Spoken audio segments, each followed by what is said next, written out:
তোমাদের বয়স এখন 18 বছর। জীবনটা যারা বলে সহজ, জীবনটা সহজ না। Life is hard. জীবন কোনো সন্দেহ নাই, জীবন অনেক কঠিন ভাইয়া। ঠিক আছে, এখানে তোমাকে দুনিয়াতে কেউ তোমাকে একটা টাকা তুলে খাওয়াবে না রে। কেউ তোমাকে তুলে খাওয়াবে না। যতদিন দুনিয়াতে বাবা মা আছে, ব্লেসিংস। বাবা মা নাই, দেখবা তোমার কাছে আত্মীয় স্বজন, তোমার আর্থিক অবস্থা ভালো না, তোমাকে গুনবেও না। তোমাকে গুনবেও না।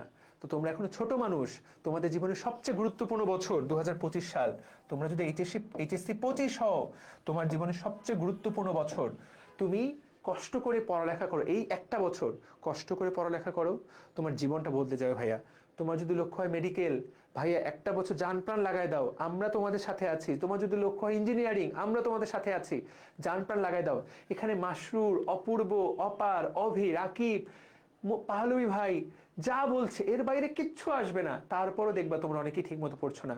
আমি, ফাহাদ ভাই, সাদ ভাই আছি মেডিকেলে, আমরা যা বলবো, আমাদের তিনজন অভিজ্ঞতা মিলাইলে 36 বছর অভিজ্ঞতা হবে। এর বাইরে কোনো প্রশ্ন আসবে না। তোমাকে পড়া গুলাই খাওয়াই দেবো, তাও তোমরা অনেকে সিরিয়াস হবে না। এটাই ট্রুথ। 2025 সাল, জীবনের সেরা পরিশ্রমটা করো। তোমাদের সাথে এই কথাগুলো আমি ক্লাসে বলার সুযোগ পাই না, কিন্তু আমার মনে হলো যে আজকে বলি। প্রিয় ভাই ও বোনেরা, একটা জায়গায় চান্স পাও, চান্স পাইলে কি জীবন সেট না? কিন্তু তুমি সত্য কথা, তুমি সমাজের একটু উপরে টায়ারে চলে যাবা। সত্যি, যেই 5,000 জন মেডিকেলে চান্স পেয়েছে, এরা ওর ব্যাচের সবার তুলনায় একটু উপরের টায়ারে চলে গেছে। বুঝাতে পারলাম? অবশ্যই একটু উপরের টায়ারে চলে গেছে। যারা বুয়েটে পড়বে, কুয়েটে পড়বে, রুয়েটে পড়বে, চুয়েটে পড়বে, এর সামনে পুরো পৃথিবীর দুয়ার খুলে গেছে ভাইয়া। এরা যদি 4 বছর একটু মনোযোগ দিয়ে পড়ালেখা করে, এরা পৃথিবীর যে কোনো দেশে ইঞ্জিনিয়ার হিসেবে করে খেতে পারবে। এটাই সত্যি। যারা ঢাকা ভার্সিটি একটা ভালো সাবজেক্টে পড়লা, এই ক্যাম্পাসে এসে তোমার চোখ খুলে যাবে, পুরো দেশটাকে তুমি বুঝতে পারবা। তোমরা তো এখনো ছোট, তোমরা এখন তোমার কলেজ বা তোমার স্কুল পার করে এখন তোমরা কলেজ, অনেকেরই জীবনে কলেজ দেখতে হয়েছে, তোমরা এখনো দুনিয়াটা বুঝো না। দুনিয়াতে সবচেয়ে গুরুত্বপূর্ণ, আমাকে যদি বলবে দুনিয়াতে সবচেয়ে গুরুত্বপূর্ণ কি, অনেক কিছু আছে। 1 নম্বর হলো টাকা। এটাই সত্যি। আমি তোমাকে অনেক সুশীল সুশীল কথা বলতে পারি, সম্মান, হ্যান ত্যান, বেঁচে থাকতে ভাই তোমার টাকা লাগবে। মাসটা গেলে তুমি যদি ঢাকা শহরে সার্ভাইভ করতে চাও বউ বাচ্চা নিয়ে, মিনিমাম 30,000 টাকায় হবে না, তারপরও 30,000 টাকা তোমাকে কামাইতে হবে ভাই। সবচেয়ে সর্বনিম্ন 30,000 টাকায় ঢাকা শহরে ভালো একটা বাসায় থাকতে পারবে না, কোনো মতে খেয়ে পড়ে বেঁচে থাকতে পারবে বউ বাচ্চা সহ। ভাই, এই 30,000 টাকা কেউ তোমার মুখ দেখে দিবে না তোমাকে, তোমার পরিবার দেখে দিবে না। সত্যি কথা, 30,000 টাকা খুবই কম টাকা। এইটা কামাও না একটা দিন, টের পাবা জীবন কত কঠিন। ভাইয়া, তোমরা তো এখন বাস্তবতা বুঝছো না। বাপের হোটেলে বসে খাচ্ছ, বাবা মায়ের প্রতি সেই দিন তোমার বাবার প্রতি রেসপেক্ট চলে আসবে যেই দিন তুমি নিজে উপার্জন করতে শিখবা। যখন ভার্সিটি থেকে বের হবা, বের হয়ে দেখবা যে চাকরি পাচ্ছি না, কি করব, সেদিন এখনো তো বাবা মাকে আমরা কথায় কথায় কথায় কথায় কত গালি দেই, মনে মনে কত রাগ করি যে বাবা আমি, ও আমার ওই বন্ধুটা কত কি করে। সেদিন রেসপেক্ট চলে আসবে তোমার বাবার প্রতি, যে বাবা কতটা হাড় ভাঙা পরিশ্রম করে নিজের সুখ আহ্লাদকে বিসর্জন দিয়ে তোমাকে এই দিয়ে কিছু একটা কিনে দিবে। দেখো তো তোমার বাবা তো তার নিজের জন্য কয়বার কেনে, কি কেনে। আমি দেখিনি আমার বাবা নিজে কখনো কিনতে। আমি এখন বুঝি, সত্যি কথা, আমি এখন আব্বুকে, আব্বু ঢাকায় আসলেই আমি আব্বুকে কিনে দেই, সুযোগ পেলে আব্বু আম্মুর জন্য আমি কিছু কিনি। আমি এখন বুঝি গত 20 বছর আব্বুকে আমি কখনোই নতুন কিছু কিনতে দেখিনি। সত্যি, একদম সত্যি। একই জুতা আব্বুকে আমি কতদিন পরতে দেখেছি, বিশ্বাস করবা না। ট্রু, দিস ইজ ট্রুথ ভাই।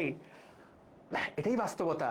এই যে অনলাইনে, হ্যাঁ, অনলাইনে শিক্ষকরা যারা ধরো ব্যবসা ব্যবসা প্রতিষ্ঠান আছে আমাদের, তারা হয়তো বা কিছুটা ভালো ইনকাম করে, বাকিরা বেশিরভাগই করে না। জীবন চালানো খুব কঠিন ভাইরে।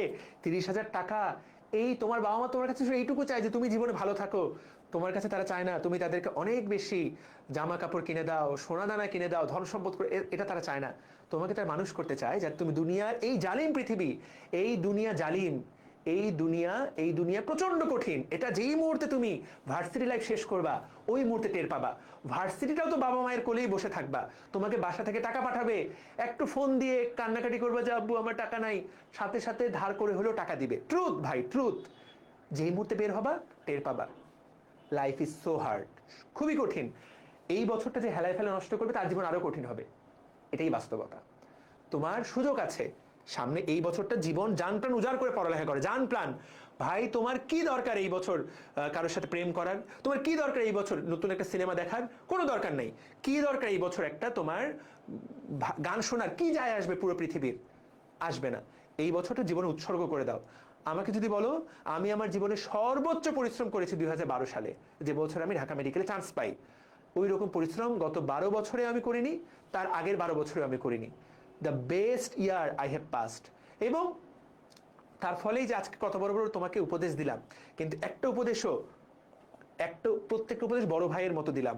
আমি আমার বোনকে এটা বুঝাই। সবাই যারা যারা দ্রুত বুঝে তারা ভাই পরিশ্রম করছে অলরেডি। যে বুঝতে দেরি করে, সত্যি কথা ভাইয়া, একবার খুব জীবনে যে কোনো মুহূর্ত থেকে রিস্টার্ট করা যায়, কিন্তু তার আগে যে মাইটা তুমি খাবা জীবনের হাতে, যে অপমানটা হবে আত্মীয় স্বজনের কাছে, মনে রাখবা এই পৃথিবীতে তোমার বাবা এবং মা ছাড়া কেউ তোমার আপন না। অনলি দিস টু পিপল, তারা তোমার কখনো খারাপ চাইবে না। তোমার মায়ের পেটের ভাই, তোমার মায়ের পেটের বোন স্বার্থের জন্য তোমার বিরুদ্ধে দাঁড়াবে। ট্রুথ, একদম সত্যি কথা বললাম। জমি জমা নিয়ে সবচেয়ে বেশি ক্ল্যাশ বাংলাদেশে কার মধ্যে লাগে? অন্য লোকজনের সাথে, নিজের ভাইয়ের সাথে। বাংলাদেশে সবচেয়ে বেশি মামলা একে অপরের সাথে জমি জমা নিয়ে একে অপরের ভাইয়ের ভিতরে লাগে।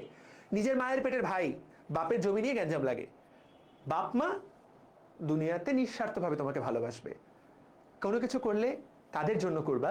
যখনই তুমি পরিশ্রম থেকে দূরে সরে যাবা, তাদের কষ্টের কথা ভাববা। আবারও বললাম, এই ঈদে তারা কতটুকু কিনছে, তোমাকে কি কিনে দেবে, এইটা চিন্তা করবা। বুঝাতে পারলাম? এইটা চিন্তা করবা, তাহলেই তোমার মোটিভেশন আসবে। কিসের মোটিভেশন?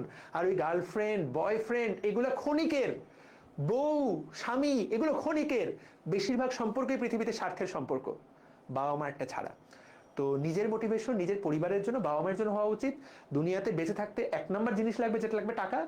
আর তুমি এই বছরটা কেন পড়বা? টাকার সাথে ভাই সম্মান। দুনিয়াতে অনেকের অনেক টাকা আছে, কিন্তু সম্মান নাই। ধরো এই যে যারা নেতারা পালিয়ে গেছে না, হাজার হাজার কোটি টাকা, পাবলিক রাস্তায় পাইলেই পিটায় মারবে, ওর সম্মান আছে? নাই। ধরো আমার অল্প টাকা আছে, কিন্তু আমার সম্মান আছে। আমার আত্মীয় স্বজন আমাকে সম্মান করে, আমার পাড়া প্রতিবেশী আমাকে সম্মান করে। সমাজে কেউ যদি দেখে রিক্সাওয়ালা অ্যাপ্রন পরে ঘুরছি, বুঝে নেই যে আমি ডাক্তার, সম্মান করে, আলাদাভাবে সম্মান করে। সম্মান, টাকা এবং সম্মান। দুনিয়াতে কয় বছর বেঁচে থাকবা? 60 বছর, 70 বছর। এই দুইটা জিনিস অর্জন করতে চাইলে this is the last year, best year for you. এটা মিস করে যাবা ভাই, দুনিয়াতে অনেক কিছু করতে পারবা, তোমার স্বপ্নটা আর কোনোদিন পূরণ হবে না। তুমি ঢাকা মেডিকেলে পড়তে চাইছিলে, বুয়েটে পড়তে চাইছিলা, এরপর দুনিয়াতে তুমি যা ইচ্ছা তাই করো, এই জিনিসটা অর্জন করতে পারবে না ভাই। আজকে থেকে তোমরা সবাই পড়ছো, এই অংশটুকু মাথার মধ্যে রেখে দিও যে এই বছরটা তোমার প্রত্যেকটা দিন, প্রত্যেকটা মুহূর্ত প্রচন্ড গুরুত্বপূর্ণ। আমি এই কথাগুলো অনেকদিন ধরে বলি না, আমার মনে হলো যে তোমাদের সাথে একটু শেয়ার করি। ইনশাআল্লাহ ঠিক আছে, এখন থেকে শুরু করলেও সম্ভব। আর মনে রাখবা, আল্লাহ পাক নিয়ত খেয়াল করেন, নিয়ত এবং পরিশ্রমটা তিনি খেয়াল করেন। আমি এটা সবসময় বিশ্বাস করি। উপরে যিনি আছেন, ধর্মভেদে, সকল ধর্মভেদে উপরে যিনি আছেন, আল্লাহ বলো, ভগবান বলো, যাই বলো, তিনি তোমার ডেডিকেশনটা খেয়াল করবেন, তোমার নিয়তটা খেয়াল করবেন। তুমি কোন নিয়তে পড়ালেখা করছো, তুমি কি অনেস্ট, তুমি কি। আমি যে চান্স পাইছি জাস্ট আমার নিয়ত এবং পরিশ্রমের কারণে। আমি 2012 সালের সবচেয়ে মেধাবী না, আমি 5th হয়েছি ভাই। এর অর্থ কি আমি সবার চেয়ে সেরা মেধাবী? না। কিন্তু আমি এটুকু বলতে পারি যে আমি আমার সর্বোচ্চ ডেডিকেশন দিছি। তুমি তোমারটা দাও, আমি তোমাকে গ্যারান্টি দিলাম আল্লাহ পাক তোমাকে কবুল করবেন। কবুল করলেই তুমি নিজেও ভাবতে পারবা না যে তুমি চান্স পেয়ে গেছো। ট্রুথ, একদম সত্যি কথা বললাম। হ্যাঁ, ফি আমানিল্লাহ। যাই হোক, আমরা 10 মিনিট সময় ব্যয় করলাম। তোমরা কেউ মন খারাপ করো না। তোমরা কি মন খারাপ করেছো, রাগ করেছো? আমরা 10 মিনিট সময় এটার পেছনে গেল, কিন্তু এই কথাগুলো তো বড় ভাই হিসেবে যদি আমরা না বলি, তোমাকে কে বলবে?